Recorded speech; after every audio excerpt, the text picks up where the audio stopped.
आज मेरा paper verification हो गया। सबसे पहले हम कॉलेज गए। कॉलेज में ये वेटिंग हॉल है जहाँ पे वेट किए और पेपर भरने के लिए। फिर वहाँ पे बैठे बैठे थक गए थे, बाहर निकले।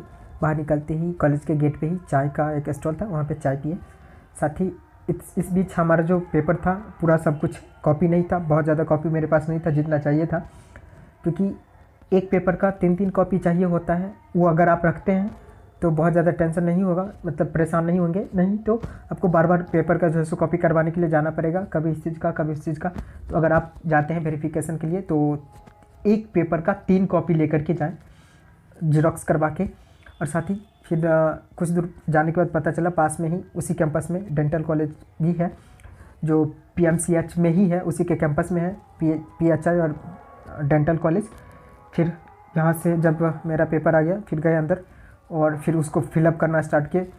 1.5 घंटे 2 घंटे में जो है सो पेपर पूरा फिलअप हुआ। साथ ही यहाँ से पेपर फिलअप होने के बाद आगे बायोमेट्रिक के लिए जाना था। कुल मिला करके यहाँ पे हमको जो है सो 4-5 फॉर्म फिलअप करने पड़े और साथ ही कई सारा ऐसा पेपर था जो हमें तैयार करना पड़ा। टोटल 25 पेपर सबमिट करना था और सबको कलेक्ट किए। कलेक्ट करने के बाद गए आगे बायोमेट्रिक का जो है सो बायोमेट्रिक करवाए। उसके बाद फिर वेट किए। उस टाइम पे हमें लगा कि अब मेरा पेपर वेरिफिकेशन हो गया, बट नहीं, वहाँ से एक और कमरे में जाना था जहाँ main paper verification original document verification होना था। तो हम उस कमरे में गए जब तक शाम हो गया था, 6 बज गया था। फिर वहाँ गए। उसके बाद मेरा ओरिजिनल पेपर इस कमरे में वेरिफिकेशन हुआ। फिर वहाँ पे एडमिशन कंफर्म हो गया और बताया गया सर की तरफ से जब क्लास चालू होगा SMS आ जाएगा आपके फ़ोन पे। Thank you.